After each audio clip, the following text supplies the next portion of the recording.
제가 97년 10월 어느 날 목사님이 월요일에 저를 부르시더라고요.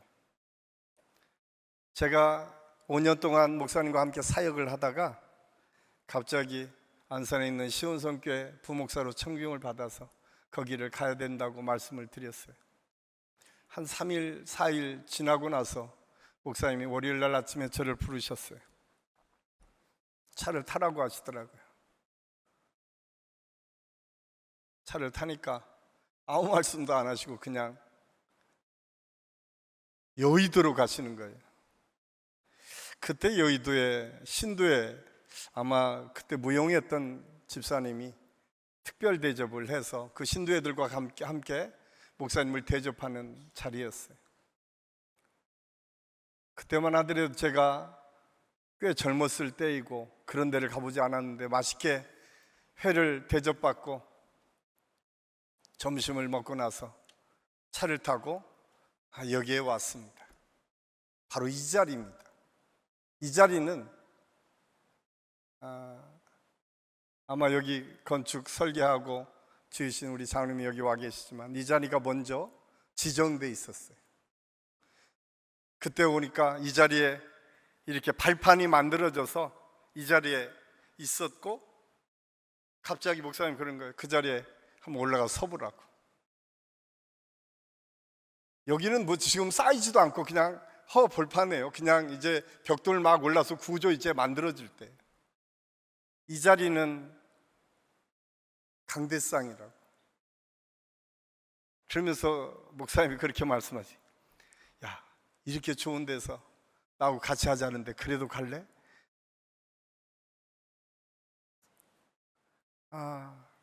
참 저도 많이 갈등했습니다. 왜냐하면 이 건물이 지어지면서 8월에 목사님이 저한테 특별히 명령하신 것이 있었거든요. 그것이 서울 안신교회와 분당 안신교회 예배를 어떻게 가져갈 것인가. 그리고 사실은 그때 운전하셨던 지금은 권사님이 되신 집사님과 함께 차를 타고 거기에서 내려서 여기까지 몇 분 걸리는 것까지 다 체크해서 1부, 2부, 3부 예배를 어떻게 구성할 것인가를 저한테 계획하라고 말씀하셨어요. 그것을 놓고 간다는 것이 참 죄송했어요. 그런데 이미 저는 그 교회 가서 약속을 했기 때문에 가야 됐습니다. 그래서 내려오면서 가야 된다고 하니까 지금도 잊혀지지 않아요. 우리 인광영이 어떻게 해준다고 했길래 너 가? 그러시더라고요. 그리고 나서 꽤 시간이 지난 어느 날 저한테 전화 한 통이 왔습니다. 나야. 목사님 항상 저한테 전화하면 다른 말씀 안 하세요. 나야. 그 다음에 내가 사역을 내려놔야겠다. 네가 좀 올라와서 얘기 좀 하자. 그게 아마 4월 마지막 주 주일 저녁입니다. 나중에 알았던 거지만 목사님은 일본 가서 치료를 받으시려고 했지만 그것이 안 돼서 이제 얼마 남지 않은 기간을 준비하기 위해서 저를 올라오라고 하셨습니다. 5월 첫 주 사무 세미나가 이주표 목사님 마지막 설교하는 단상이었어요. 양수리 수양관에서 사모님들을 모셔놓고 설교하실 때 처음 올라가실 때는 5분 설교하시기로 하시고 올라갔는데 15분 설교하셨어요. 그리고 양수리 수양관 2층에 목사님 방이 있는데 그 방에 저하고 이렇게 앉아서 얘기도 못하고 누워서 목사님은 누워서 말씀하시고 저는 앉아서 2시간 반을 말씀을 나눴었습니다. 그때 목사님이 2가지 저한테 말씀하셨어요. 하나는 다음에 한신교회가 어떻게 됐으면 좋겠냐라고 하는 질문 하나와 분당의 별세의 영성센터와 장학회 기획안을 만들어 오라는 말씀이었습니다. 저는 그때 한신교회 부목사가 아니었습니다. 시온성교회 부목사였기에 제가 참 많이 고민했었습니다. 중간에 어떻게 이 일을 감당해야 될까 고민을 많이 했는데 28년이 지난 오늘 제가 여기 서서 말씀을 전하다 보니까 그런 생각이 들더라고요. 하나님께서 계획하심이 있었구나. 그리고 그것을 이루어가야 될 그 기초가 우리 여기 있는 저와 여러분에게 있구나. 사실 별세행전 블레싱 100은 우리 한신교회가 앞으로 존재하는 이유고 목적이고 목표가 되어야 합니다. 그냥 단순히 한신교회가 이 지역의 큰 교회로 성장하는 것, 여기에 우리의 비전과 목표가 있는 것이 아니라 교회가 안 된다고, 무너져 간다고, 더 이상 한국교회에게는 부흥이라고 하는 것은 꿈꿀 수 없다고 하는 그때에 우리 교회가 가슴을 치며 기도하며 나라와 민족을 위해서 한국 민족을 신자화라는 비전과 꿈을 다시 회복해야 될 이때이고, 그것을 통해서 작은 걸음이지만 우리가 할 수 있을 그 걸음부터 시작하면 나머지는 하나님께서 책임져 주시고 인도해 주실 줄로 믿습니다. 중요한 것은 믿음으로 손을 내미는 것이었습니다. 우리가 잘 아는 것처럼 모세가 그냥 홍해가 넘실될 때에 그냥 망연자실 뒤로 돌아보며 하나님, 차라리 우리를 이곳에서 죽이려면 왜 우리를 이곳까지 인도하셨습니까? 그냥 거기에 머물렀었다라면 출애굽의 역사는 없었습니다. 그런데 모세는 하나님을 불렀습니다. 하나님, 그리고 모세를 향해서 손을 내밀라 명령했을 때, 여러분 한번 생각해 보십시오. 지금 뒤에서 애굽 군대가 쫓아오는 그 놀라운 역사를, 그 현장을 바라보고 있는데 이 넘실대는 홍해바다를 앞에 놓고 지팡이를 내밀라고 하면 그게 무슨 의미겠어요? 그런데 모세는 믿음으로 지팡이를 내밀었습니다.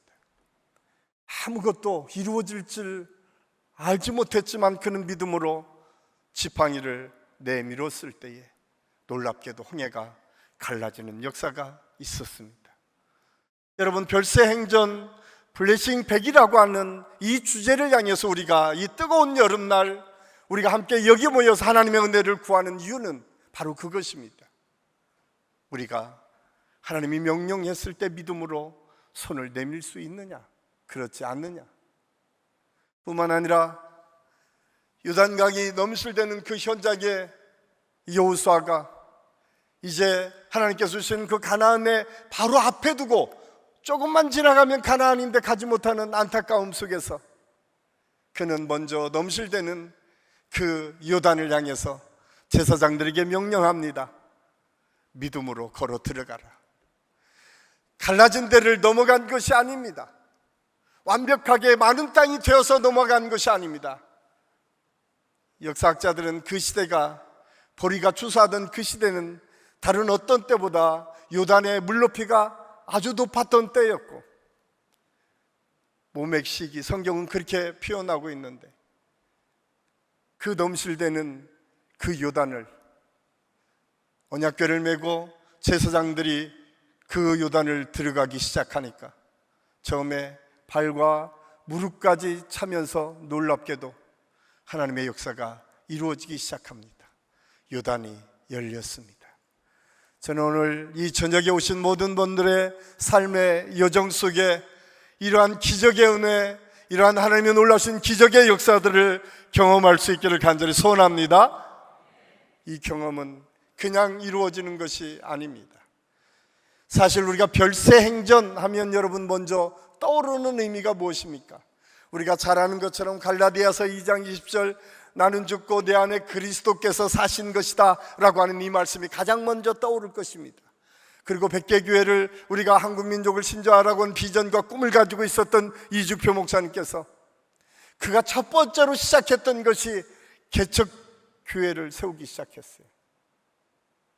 건물이 있었고 완성됐기 때문에 개척교회를 시작한 것이 아닙니다. 여러분, 한신교회가 개척 시작할 때에 대형교회가 아니었습니다.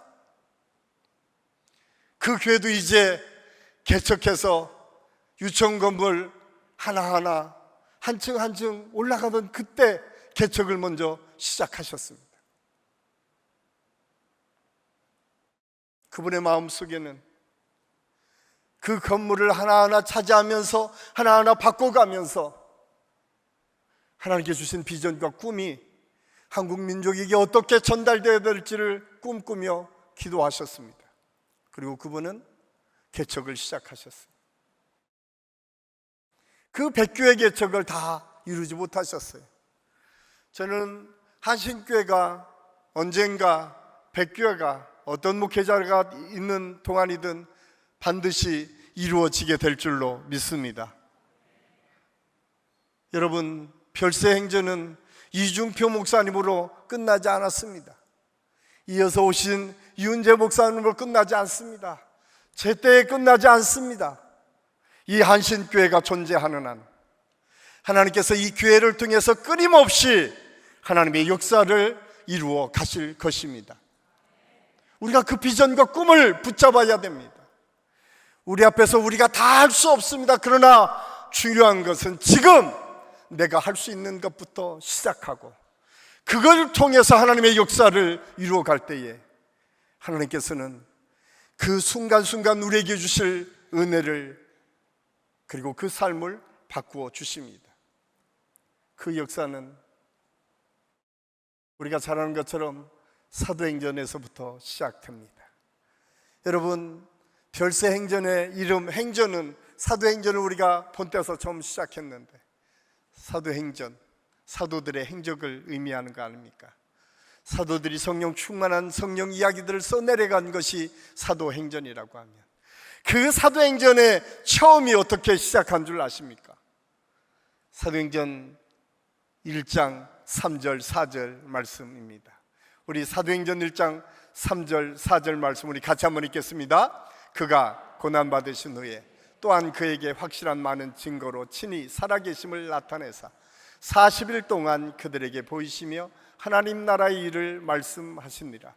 사도와 함께 모이사 그들에게 분부하여 이르시되 예루살렘을 떠나지 말고 내게서 들은 바 아버지께서 약속하신 것을 기다리라. 아멘. 사도행전은 약속을 기다리는 데서부터 시작되었습니다. 하나님의 약속을 붙잡고 시작했다는 사실입니다. 막연한 기다림이 아니었습니다. 하나님께서 성령을 너에게 보내주시겠다라고 하는 약속을 믿음의 사람들에게 붙잡으라고 예수님께서 말씀하신 것입니다. 누가는 그렇게 기록합니다. 예수님께서 부활하신 후에 40일 동안 이 땅에 계시면서 끊임없이 제자들을 가르치며 마지막 부탁하시기를 이제 하나님께서 너에게 약속하신 그 성령을 기대하고 소망하며 붙잡으라고 말씀하십니다. 그리고 우리가 잘 아는 것처럼 사도행전 1장 8절 말씀에 보면 오직 성령이 너희에게 임하시면 너희가 권능을 받고 예루살렘과 온 유대와 사마리아와 땅끝까지 이르러 내 증인이 될 것이다 말씀하십니다. 이 약속을 붙잡았어요. 이어서 보면 마가다락방에 120명의 믿음의 사람들이 예수님께서 승천하시면서 베풀어 주신 이 약속의 말씀을 붙잡고 하나님을 향해 기도하기를 시작합니다. 성경은 그렇게 기록하고 있습니다. 전혀 기도에 힘쓰더라. 사랑하는 한식교회 성도 여러분, 우리 한식교회 성도 여러분이 별세행전을 쓰기 위해서는 먼저 이 기도의 은혜가, 기도의 자리가, 기도의 믿음이 회복돼야 될 줄로 믿습니다. 여러분, 기도는 만사를 변화시킵니다. 기도는 그냥 막연한 우리의 외침, 우리의 요구를 하나님께 부르짖는 것, 이것이 아니라 하나님의 약속이 이루어지는 통로라고 하는 사실을 오늘 성경 우리에게 말씀해 주고 있습니다. 그리고 이 약속의 말씀이 사도행전 2장 1절에서 3절까지 말씀해 보면 불의 혀처럼 거기에 있었던 120명의 사람 각 사람에게 하나하나 성령의 역사가 임했다라고 성경은 우리에게 말씀해 주고 있습니다. 저는 오늘 이 저녁이 마가 다락방이 될 수 있기를 간절히 소원합니다. 여기는 120명보다 훨씬 많은 성도들이 모였어요. 하나님께서 우리 한 사람 한 사람에게 불의 혀처럼 성령의 역사가 임하는 하나님의 축복이 있기를 예수님의 이름으로 간절히 축원합니다. 이 성령의 역사가 있으니까 사람이 바뀌기 시작해요. 그 전까지는 마가 다락방에 그들은 숨어 있었습니다. 그들은 예수 그리스도를 만났고 예수 그리스도를 믿는 믿음이 있었고 하나님의 놀라신 전능하신 하나님이 나의 하나님이심을 알았지만 여전히 세상의 두려움 속에 그들은 앉아있을 수밖에 없었습니다. 그런데 성령 충만의 역사가 일어나니까 그 문을 박차고 나가기를 시작합니다. 그 대로에 나가서 너희가 죽인 그 예수가 메시아이심을 선포하기를 시작합니다. 그런데 여러분, 놀라운 역사가 일어납니다. 그 전까지는 그 소리만 하더라도 야 네가 뭐 한다고 그러냐 잡아 가두고 죽이려고 했던 사람들이 그 말씀을 듣는 순간 가슴을 찢고 회개하기를 시작합니다. 그것이 사도행전 2장에서 기록하는 사도행전의 첫 번째 모습임을 알 수가 있습니다. 저는 오늘 한식의 모든 성도들이 이번 별세행전을 통해서 다시 한번 우리가 성령 충만의 역사를 통해서 여러분이 주님의 복음을 증거하고 선포할 때마다 기적 같은 하나님의 역사, 회개하고 돌이키고 돌아오는 하나님의 역사들을 경험할 수 있기를 간절히 소원합니다. 그래서 하루는 3,000명, 하루는 5,000명이 일어났다. 예수를 믿었다. 안전뱅이가 일어났던 기적의 역사가 일어났다고 성경은 말씀하고 있습니다. 그런데 이 별세, 이 사도행전은 그 기록을 하면서 7장에 가서 또 하나의 사건을 우리에게 말씀해 주고 있습니다. 그 사건은 우리가 잘 아는 것처럼 스데반 집사님의 순교입니다. 교회가 태동이 되고 교회를 통해서 7 집사를 세우고 집사님들을 통해서 교회가 이끌어가고 있는데 그 중에 한 사람 스데반 집사님이 주님의 복음을 증거합니다. 그런데 놀랍게도 그 복음을 들었던 사람들 중에 가슴이 찔리니까 회개하지 않고 오히려 스데반 집사를 죽입니다. 그런데 죽이면 당하는 그 현장에 스데반 집사님이 주님을 부르며 준비하신 천국에 들어가는 모습이 보여집니다. 그 놀라운 현장을 목도한 한 젊은이가 있었습니다. 그 이름이 바로 사울이라고 하는 청년 사도 바울입니다. 성경은 사도행전을 통해서 우리에게 말씀하는데 누가는 그렇게 기록합니다. 1장에서는 예수 그리스도가 명령한 그 말씀이 있고 2장에서부터 11장까지는 그 주로 사역을 했던 분이 사도 베드로였어요.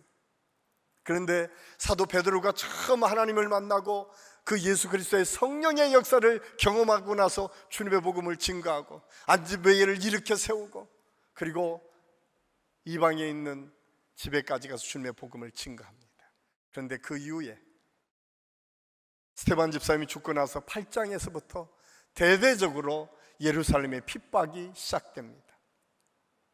그때 하나님의 놀라운 역사를 이루어갔던 믿음의 사람 빌립 집사님과 9장에 가면 다메섹 도상에서 사도 바울이 예수님을 만나게 됩니다. 그리고 그 사도 바울은 완전히 180도 바뀐 오직 예수 그리스도만을 증거하는 복음의 사도가 됐음을 성경은 우리에게 말씀해 주고 있습니다. 그리고 28장으로 사도행전은 끝납니다. 여러분 28장 끝나면서 어떻게 끝나는지 아십니까? 오늘 사도행전 28장 30절 31절 우리 같이 한번 읽겠습니다. 바울이 온 이태를 자기 셋집에 머물면서 자기에게 오는 사람을 다 영접하고 하나님의 나라를 전파하며 주 예수 그리스도에게 관한 모든 것을 담대하게 거침없이 가르치더라. 아멘. 사도행전은 사도 바울로 끝난 것이 아니었습니다. 사도 바울이 꿈꿨던 것은 유대 속에 사로잡혀 있었던 사람, 사도 바울, 그는 로마 시민권을 가지고 로마까지 가게 됩니다. 그 당시에 로마는 우리가 잘 아는 것처럼 세계에서 로마 하면 여러분 떠오르는 단어가 무엇입니까? 아마 가장 먼저 생각나는 것이 모든 길은 로마로.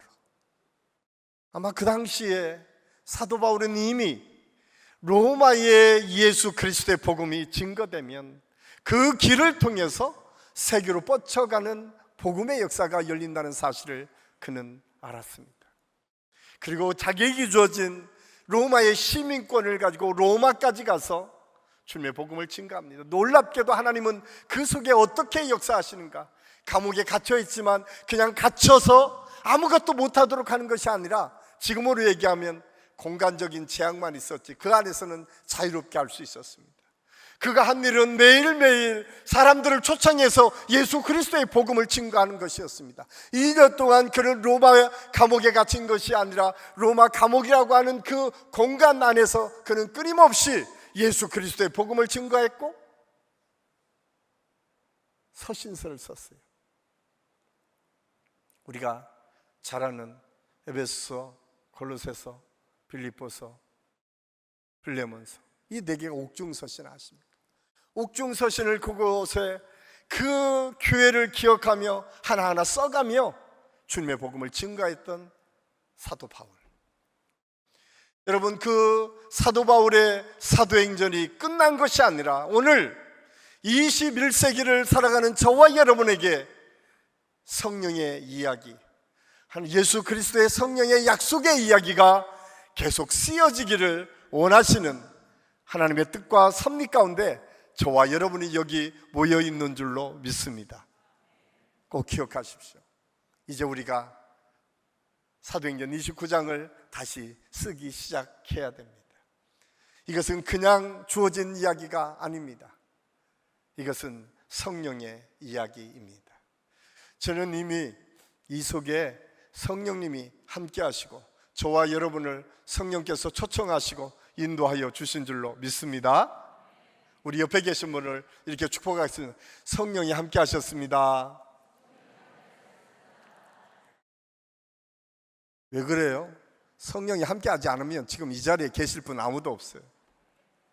이 뜨거운 여름날 누가 여기에 오겠어요? 이상하게도 우리가 기도하면서 이 별세행전을 시작하니까 왜 이렇게 비가 많이 오고 날씨는 그렇게 뜨거운지 저는 매일매일 기도하면서 주님, 이러면 어떻게 합니까? 그런 마음이 있었어요. 그런데 하나님께서 그 시간마다 우리 성도들의 마음을 감동시키고 이끌어 오셨어요. 그리고 이 자리에 올 수 있도록 인도하여 주셨습니다. 이미 성령의 역사는 우리 교회를 통해서 저와 여러분을 통해서 시작되었음을 믿으시기를 바랍니다. 그런데 오늘 성령의 역사를 통해서 또 하나, 오늘 말씀 마태복음 6장 33절, 오늘 주님께서 우리에게 주시는 이 말씀은 그렇게 얘기합니다. 그런즉 너희는 먼저라고 하는 말. 여러분, 먼저라고 하는 이 단어에 집중하십시오. 하나님께서는 우리를 여기에 초청하셨는데 너희의 먼저가 여기가 된 것을 축하한다 라고 말씀하시는 것 같아요. 여러분, 충분히 여러 가지 이유를 들어서 여기에 오지 않아야 될 이유들이 너무나 많이 있지 않습니까? 이제 그냥 주일 설교는 주일날 목사님 설교하시니까 설교 들어도 된다, 우리 성도들은 다 그렇게 생각해도 될 만한데, 오늘따라 이상하게 이 성남시의 길이 너무너무 막혔다는 거예요. 아까 어떤 분이 그런데 성남에서 여기 오는데 거의 한 40-50분, 15분이면 올 때를 40-50분 걸렸다는 거예요. 사단은 그렇게 우리를 보이지 않는 곳에서 막고 있지만 하나님께서 저와 여러분을 여기 있도록 하셨습니다. 중요한 것은 그 먼저 속에 우리의 삶의 태도와 자세가 있어야 된다는 사실입니다. 사랑하는 안식교 성도 여러분, 여러분은 매일매일 삶에서 가장 먼저 하는 것이 무엇입니까? 아마 아침에 제일 먼저 일어나면 먼저 하는 게 뭐죠? 저도 핸드폰에서 알람이 울리면 일어나서 이제 새벽 예배를 드리기 위해서 일어나는데, 아마 대부분 사람들이 핸드폰을 가장 먼저 손에 쥐게 될 것입니다. 그런데 핸드폰보다 먼저 우리가 해야 될 게 있어요. 하나님 감사합니다. 핸드폰은 나의 주인이시니. 여러분, 언제까지 여러분은 핸드폰을 여러분의 주인으로 섬기고 모시며 사시겠습니까? 오늘 많은 현대 그리스도인들이 핸드폰을 늘 가슴에 품고 살아가요. 멀리도 놓지 않아요. 어디다 놓죠? 베개 언저리에 놓죠. 여러분의 베개 언저리에는 하나님의 말씀이 있기를 간절히 소원합니다. 여러분, 여러분의 마음의 언저리에 가장 먼저 있어야 될 것은 우리 예수 그리스도이십니다. 주님, 오늘 또 나와 함께 하시니 감사합니다. 주님, 내가 눈을 뜰 수 있도록 인도해 주시니 감사합니다. 먼저라고 하는 것은 대단한 것이 아니라 먼저 내가 해야 될 것이, 먼저 떠오르는 것이 무엇인지를 선택할 수 있을 때에 우리는 먼저를 믿음으로 행할 수 있습니다. 저는 우리 안식교회 모든 성도들이 이번 별세행전의 처음 출발은 먼저 우리의 삶의 중심에 예수 그리스도 하나님이 늘 있을 수 있기를 간절히 소원합니다. 꼭 기억하십시오. 하나님께서는 그 먼저 행하는 그 우선순위를 통해서 우리의 삶을 바꾸어 가기를 원하십니다. 많은 젊은이들은 지금 알잖아요. 누구나가 다 유튜브 보면 유튜브가 지금 알고리즘으로 인해서 언제나 나를 유혹하고 있다라고 하는 것을 다 알아요. 조금 젊은 사람들은. 그런데 그거를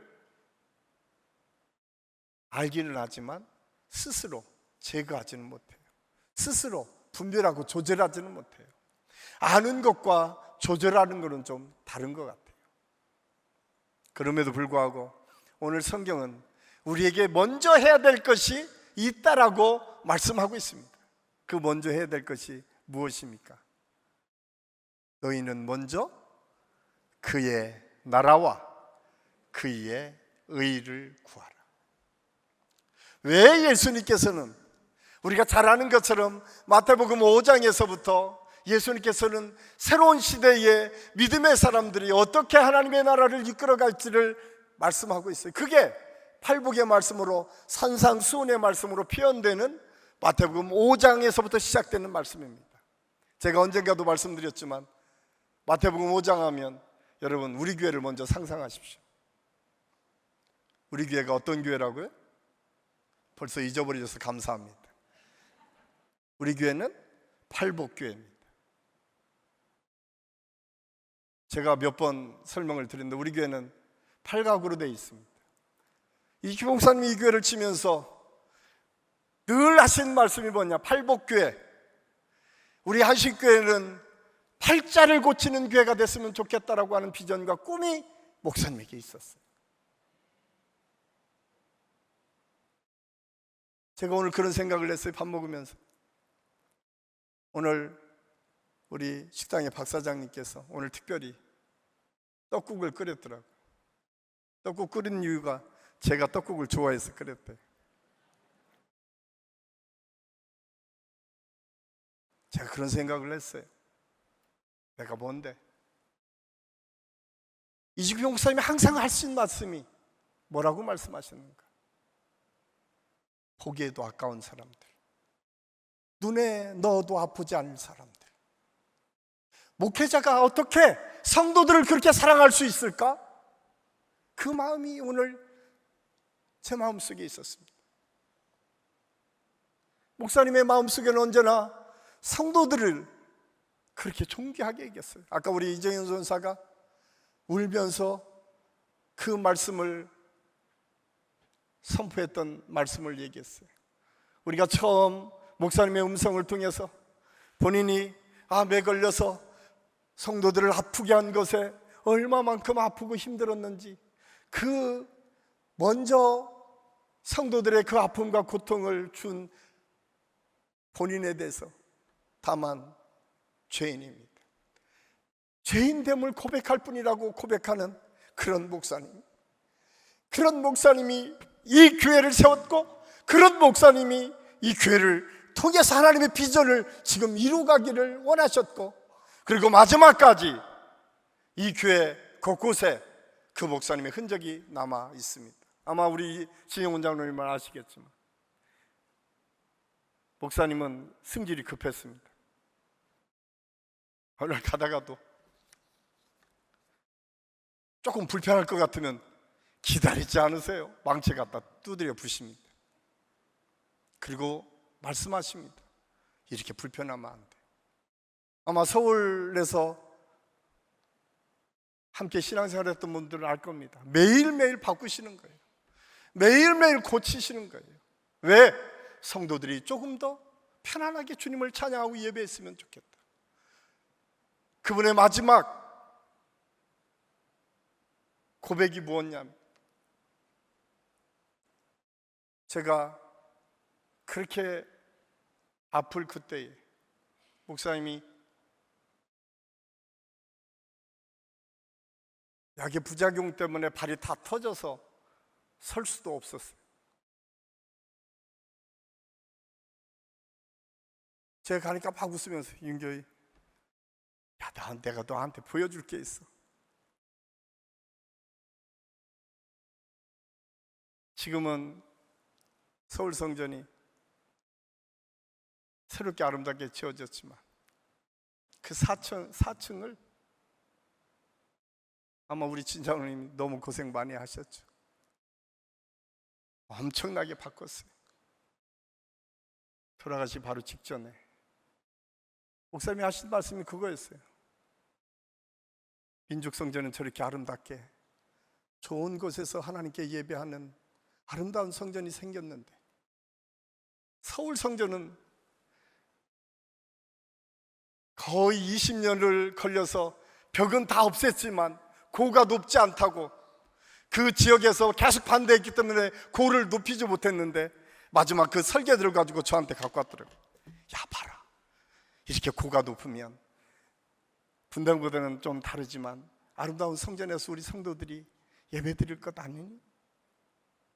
제가 그거 뺏어가지고 던지면서 제가 그랬어요. 목사님, 지금 몸 생각해야 될 텐데 지금 뭘 그렇게 하시냐고 막. 왜냐하면 발이 부릅터서 쓸 수도 없는 분이 일어서서 그걸 가지고 후배 교육자한테 보여주면서 자랑하는 그 목사님의 마음이 무엇일까?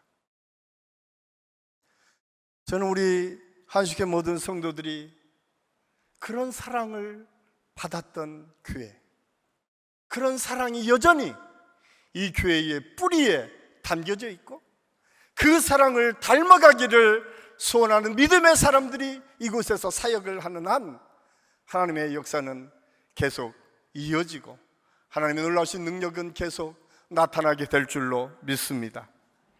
꼭 기억하십시오. 복음은 그냥 선포하고 증거된다고 전해지는 것이 아닙니다. 그 사랑이 전제되지 않으면 복음이 증거되지 않습니다. 우리가 잘 아는 사도 바울, 그는 어떤 사람입니까? 예수님을 만나고 변화되고 그가 유대인들을 향해서 얼마나 많이 주님의 복음을 증거했는지 몰라요. 그런데 그는 어떻게 살았습니까? 우리가 잘 아는 것처럼 고린도후서 5장에 보면 그렇게 사도 바울이 얼마나 힘들고 어려웠는지를 말씀하고 있어요.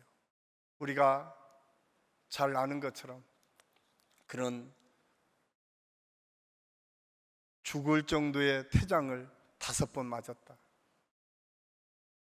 그리고 가는 곳곳마다 핍박을 당하고 어려움을 당했던 그의 삶 속에 그는 언제나 하나님의 은혜를 원하는, 하나님의 사랑과 은혜를 기대하는, 소망하는 믿음이 그에게 있었어요. 그렇게 자기를 공격하는 유대인들, 자기 동족. 그런데 우리가 잘 아는 것처럼 나중에 여러분이 사도행전 28장에 가면 그가 가장 먼저 했던 것이 뭐냐면 그 유대인들을 초청해서 주님의 복음을 증거한 거예요. 차라리 내 이름을 이 천국의 책에서 빼달라고 하는 모세처럼 그는 민족을 사랑했던 믿음의 사람이었습니다. 주님의 복음은 이 사랑이 기초가 되어질 때에 주님의 복음의 역사는 이루어진다는 사실을 우리는 알아야 됩니다. 우리 사랑하는 한식교회 성도 여러분, 저는 오늘 이 별세행전을 시작하는 가장 먼저는 여러분의 중심에 예수 그리스도를 두십시오. 그리고 먼저 속에 묻는 질문 두 가지를 꼭 기억하십시오. 하나는 주님이라면 어떻게 하셨을까요? 이 질문을 꼭 하십시오. 어떤 상황에서든 주님께 질문하며 사십시오. 저는 이 은혜가 우리 한식교회 모든 성도들에게 있을 수 있기를 간절히 소원합니다. 예수님께 질문해 보세요. 주님, 내가 이거 어떻게 할까요? 주님, 내 시간을 어떻게 내가 계획할까요? 주님, 내가 먼저 해야 될 것은 무엇일까요? 주님께 끊임없이 묻는 질문, 이 질문이 우리의 삶을 바꿔갑니다.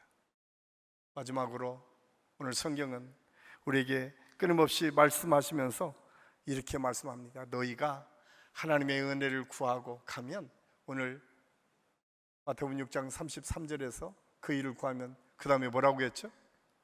이 모든 것을 더하시리라. 하나님의 원리입니다. 이 말씀 속에 두 가지 중요한 원리가 있습니다. 하나는 하나님께서 예수님을 통해서 주신 말씀은 이 자연, 바로 그 앞에 들의 백합화, 날아가는 새를 바라보라고 말씀하세요. 새가 곡식도 거두지 않고 저장하지도 않고, 그런데 그 먹이시는 그 하나님께서 하물며 너희일까 보냐, 너희를 그렇게 더 책임져 주신다는 거예요. 그것을 너희가 깨달으라고 말씀하고 있습니다. 그러면서 너희가 하나님 중심으로 돌아올 때에 이 모든 것을 너에게 더하시리라. 우리 빌립보서 4장 19절 말씀 우리 같이 한번 읽겠습니다. 빌립보서 4장 19절 말씀 우리 같이 한번 읽겠습니다. 나의 하나님이 그리스도 예수 안에서 너의 모든 쓸 것을 채우시리라. 아멘.